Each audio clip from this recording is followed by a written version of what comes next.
Quality की हम बात करें तो सर्विस में भी क्वालिटी आती है। सर्विस में क्वालिटी मतलब जब हम सर्विस प्रोवाइड कर रहे हैं उस वक्त अच्छे से अच्छा क्वालिटी दिया जाए, उसके लिए काम किस तरीके से होना चाहिए, उसका एक सिस्टम बनाना, उसके बारे में ट्रेनिंग देना, उसके बारे में लोगों को हमारे जो अब जब हम क्वालिटी की और सर्विस की बात करते हैं तो काम करने वाले जो लोग हैं, पूरा जो ऑर्गेनाइजेशन है, जो कंपनी के सभी लोग हैं, वो सभी लोगों को अगर ट्रेन किया जाए तो वो आउटपुट बहुत अच्छा मिलता है। और उसमें पूरा जब भी सर्विस प्रोवाइड होगी तो वो एक उस क्वालिटी की सर्विस प्रोवाइड होगी। ठीक है, अब ये क्या होता है कि जब हम सर्विसेज की बात करें तो सर्विसेज में भी ट्रेंड्स भी चेंज होते हैं, काम करने की प्रक्रिया बदलती है समय समय पर, उसके बारे में भी हमें जानकारी होनी चाहिए और वो चेंज करना पड़ेगा।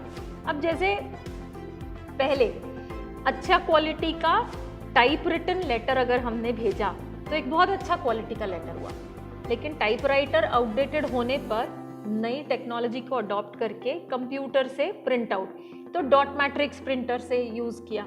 अब डॉट मैट्रिक्स प्रिंटर भी आउटडेटेड हो गए तो लेज़र प्रिंटर आना चाहिए। तो जो ट्रेंड है वो ट्रेंड को एक्सेप्ट करना, उसके मुताबिक आप चीज़ें करें तो आपको क्वालिटी चीज़ें मिलेंगी। और लोगों को उस बारे में ट्रेन करना। सही, बिल्कुल सही। अब इसके बाद जब हम क्वालिटी के बारे में बात करते हैं, अब ये तो हो गया हमारा मैन्युफैक्चरिंग से जुड़ता हुआ चीज़ें। बिल्कुल। अब इसके बाद अगला आता है लॉजिस्टिक्स।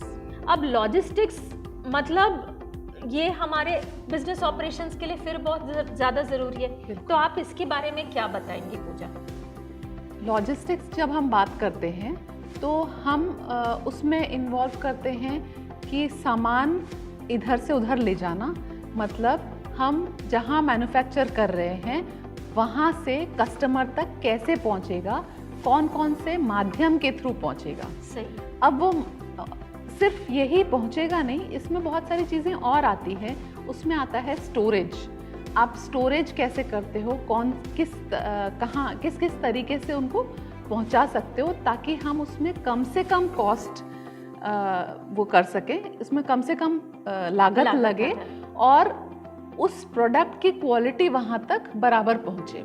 तो इसमें हम कुछ मीडियम है जिसको हम एक चेन के माध्यम से समझते हैं कि मैन्युफैक्चरर से कस्टमर तक पहुँचने के लिए कुछ चेन है जिसमें आते हैं मैन्युफैक्चरर्स, होलसेलर्स, रिटेलर्स और फाइनली कस्टमर्स या कंज्यूमर्स।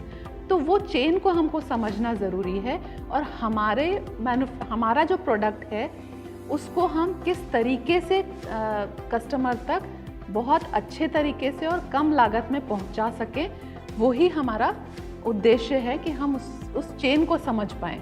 हो सकता है कि आज हम कुछ चीज़ मैन्युफैक्चर कर रहे हैं, प्रोडक्ट मैन्युफैक्चर कर रहे हैं और हम सीधे रिटेलर के पास से कस्टमर तक पहुंचाना चाह रहे हैं। सही। कभी ये हो सकता है प्रोडक्ट की रिक्वायरमेंट ऐसी है कि आपको होलसेलर के थ्रू जाना पड़ता है, तो आपका प्रोडक्ट किस तरीके का है उस तरीके से आपको वो चेन फॉलो करनी मतलब पड़ेगी। ये हम सप्लाई चेन की बात कर रहे हैं एक तरीके से, बिल्कुल सही, जिसमें या तो मैन्युफैक्चरर से होलसेलर तक जाए, होलसेलर से रिटेलर तक जाए, रिटेलर से कंज्यूमर तक जाए, या कभी कभी आजकल जैसे ऑनलाइन मार्केटिंग होता है तो डायरेक्ट मैन्युफैक्चरर जो है वो कस्टमर से जुड़ जाता है एक प्लेटफॉर्म के माध्यम से, जो कि आपका जो भी आपका एक प्लेटफॉर्म है, चाहे तो आप वो अमेज़न हो, ये जो भी कोई सोशल मीडिया हो, हाँ, तो उसके थ्रू डायरेक्ट मैन्युफैक्चरर भी बेच सकता है, होलसेलर भी बेच सकता है। तो ये चूज करना मतलब जरूरी है। इसमें स्टोरेज भी आप कह रहे थे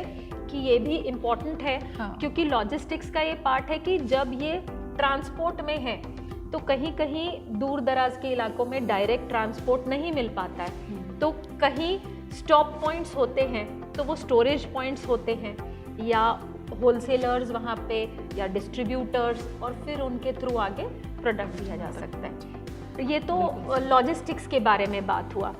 अगर आपको हमारा वीडियो पसंद आया हो तो उसे लाइक और शेयर करना ना भूलें। उसमें आपको कोई कमेंट्स लिखने हैं तो बिल्कुल कमेंट बॉक्स में आप लिखिए। आपके कोई प्रश्न है तो उनको कमेंट बॉक्स में लिखिए, हम उसका जवाब ज़रूर देंगे।